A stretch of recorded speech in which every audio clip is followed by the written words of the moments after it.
On paper, Star Wars is one of the most successful and expansive franchises in history, but that certainly hasn't saved it from its share of duds and failures. After Disney took control of Star Wars, the studio began working on new films in the saga. This resulted in films like The Force Awakens, Rogue One, and more. As Rogue One was a hit, Disney began developing other films related to legacy characters. This strategy led to the making of Solo: A Star Wars Story, which unfortunately didn't meet expectations. As a result, several projects were cancelled. One such project was a solo Boba Fett film, which would have been directed by James Mangold and co-written by Mangold and Simon Kinberg. News of the film's production came out in 2018, and fans were excited to see one of the most popular Star Wars characters explored in his own movie. Unfortunately, despite extensive development, the Boba Fett film would never see the light of day. Mangold spoke about the project on the Happy Sad Confused podcast, where he revealed, "At the point I was doing it, I was probably scaring the out of everyone. I was making much more of a borderline R-rated single-planet spaghetti western. They probably would never be able to embrace Baby Yoda if I'd made that. It didn't really belong in the world I was kind of envisioning." When they launched Game of Thrones in 2011, showrunners David Benioff and D.B. Weiss became instantly famous. They had created an incredibly popular and groundbreaking television series, so it's unsurprising that Disney reached out to them to make a deal. In 2018, that's precisely what happened, and the two landed a big deal with the studio to begin the development of a Star Wars feature film trilogy. At the time, Lucasfilm president Kathleen Kennedy announced on StarWars.com, "Their command of complex characters, depth of story, and richness of mythology will break new ground and boldly push Star Wars in ways I find incredibly exciting." Fans were eager to see what the duo would produce, but the project never came to fruition. In 2019, Benioff and Weiss walked away from their deal with Disney due to a conflicting partnership with Netflix. After the duo departed the House of Mouse, they revealed some plot details of their Star Wars pitch to The Hollywood Reporter. The initial film would have been called The First Jedi and detailed the origins of the Jedi Order and the creation of the lightsaber. Disney didn't buy their pitch, as it conflicted with other projects and caused a bit of a titular problem. The similarly named The Last Jedi had come out shortly before Weiss and Benioff signed their deal. Given fans' largely mixed feelings about the end of Game of Thrones, fans of both Star Wars and A Song of Ice and Fire might have felt some relief that this particular partnership never came to pass. No one can protect me. When Disney purchased Lucasfilm, the studio made many changes to the Star Wars franchise. Many books, comics, video games, and more were relegated to Star Wars Legends status, while little remained canon. Additionally, Disney upended Star Wars video games by shuttering LucasArts. In 2012, LucasArts announced Star Wars 1313 to great anticipation, but Disney's acquisition killed its development. Star Wars 1313 would have revolved around everyone's favorite Mandalorian bounty hunter, Boba Fett. It would have been set during his early adulthood years and taken place on level 1313 on the planet Coruscant. It would also likely have been rated for mature gamers, making it a gritty and engaging Star Wars title that could have taken the franchise in a new direction. LucasArts developed the game extensively, which resulted in an enticing gameplay demo. Catch a deep breath.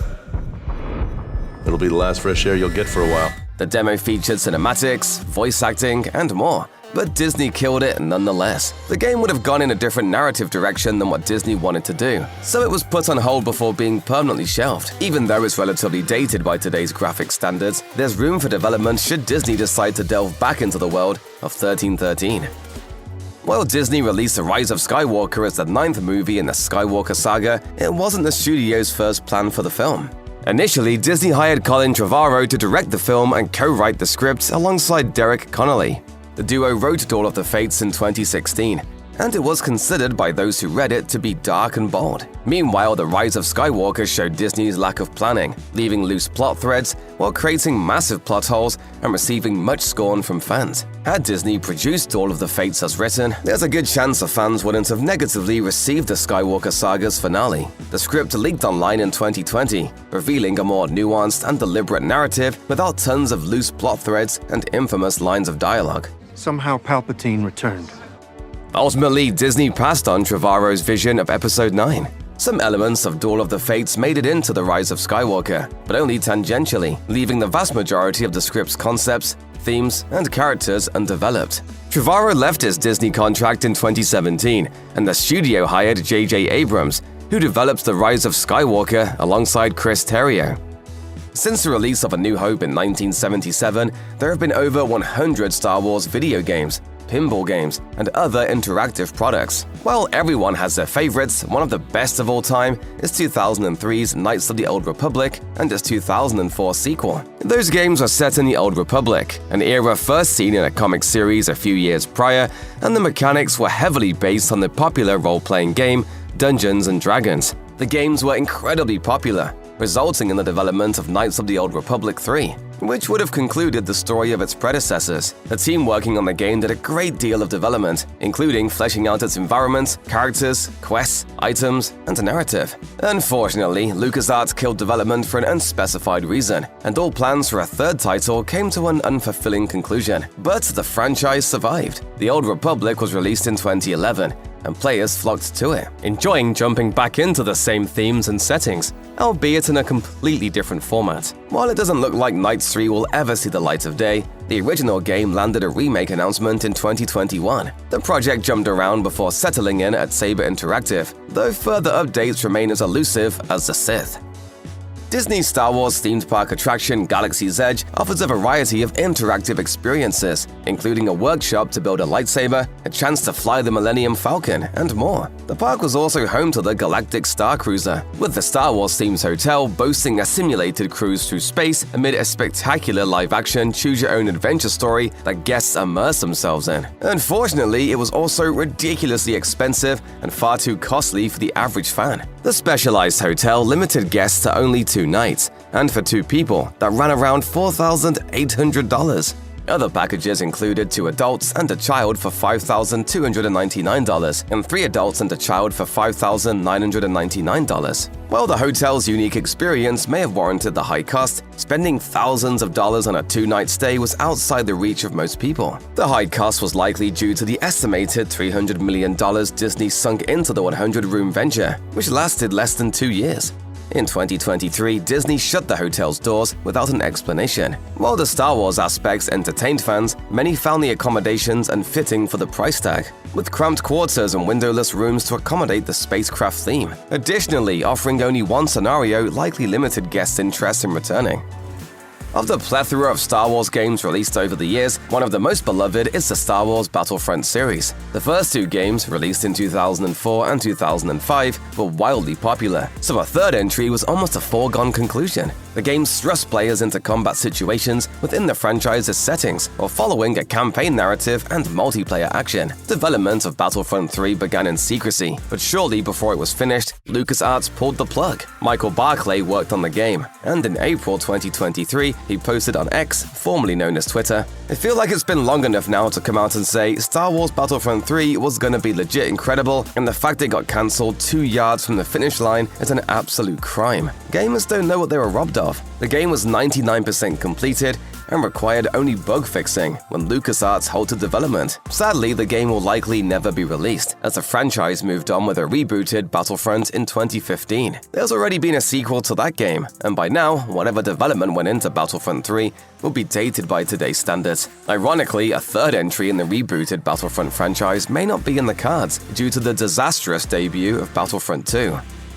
Kevin Feige isn't typically associated with Star Wars because he's one of the key people responsible for the Marvel Cinematic Universe. Feige's vision and direction helped create the biggest franchise in film history, making him an in-demand filmmaker. In 2019, The Hollywood Reporter revealed Feige's involvement in developing a new feature for Star Wars. News broke 2 years later that Feige hired Loki creator Michael Waldron to write the script. That gave MCU and Star Wars fans something to look forward to. But the franchise was very different when Feige agreed to make a movie. The Rise of Skywalker hadn't hit theaters, and The Mandalorian was just over the horizon. Those 2 projects drastically changed Disney's plans for Star Wars, including halting the development of Feige's feature film, as well as plans for a Rogue Squadron movie headed by director Patty Jenkins. At the premiere of The Marvels in 2023, Feige finally gave fans closure on the topic when an ET rep asked about his Star Wars film. Is it happening? Any Star Wars movie? Yours. No. Feige didn't provide any details, and neither has Disney. As for Jenkins' Rogue Squadron movie, she told the Talking Pictures podcast in March 2024 that it's still possible the project will see the light of day.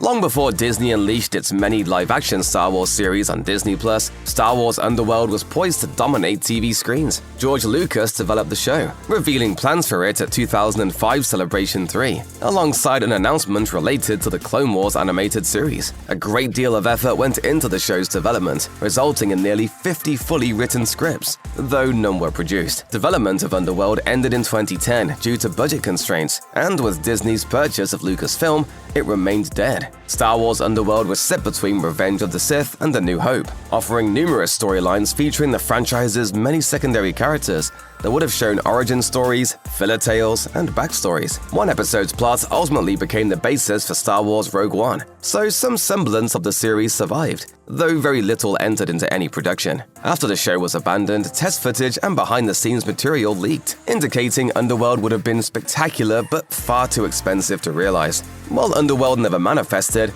its development helped pave the way for The Mandalorian and other franchise shows popular on Disney+. The success of The Mandalorian paved the way for numerous Star Wars series, and one spin-off, Rangers of the New Republic, would have centered around Gina Carano's Cara Dune.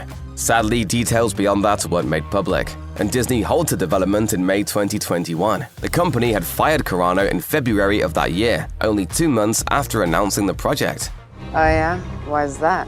Carano's termination resulted from social media posts that included transphobic language, anti-vax conspiracies related to COVID-19, and conspiracy theories related to the 2020 presidential election. Some aspects of what Rangers of the New Republic would have become developed into subsequent seasons of The Mandalorian, but there's little hope the series will see the light of day. It's doubtful Disney would rehire Carano, who filed a wrongful termination suit against the company in February 2024. While that case worked its way through the courts, Disney has long since moved on, ensuring Rangers of the New Republic is as dead as Palpatine after Episode 9. The Star Wars as we know it differs greatly from George Lucas's plan. His original idea was almost entirely different from A New Hope, and his initial idea was to expand the Skywalker saga into 12 movies. He ultimately made the prequel trilogy, but his ideas for a sequel trilogy never came to fruition. Even so, Disney did hire Lucas as a creative consultant on The Force Awakens. Unfortunately, the filmmakers didn't take Lucas's suggestions, and he ultimately left the project. The sequel trilogy we got was nothing like the one Lucas planned. Lucas didn't fully flesh out his ideas into scripts, but he had outlines, which Paul Duncan revealed in the Star Wars Archives episodes 1 to 3. The films would have explored Luke Skywalker establishing a new Jedi Order, while Leia rebuilds the New Republic to become its Supreme Chancellor. Lucas had additional ideas exploring various characters not found in the sequel films. While it's unclear what specifically pushed him to leave the production of The Force Awakens, given how different that movie is from the filmmakers' initial plans, it's easy to see where a conflict may have arisen. We'll never get to see Lucas's original intentions on the screen, but thankfully, his franchise endures.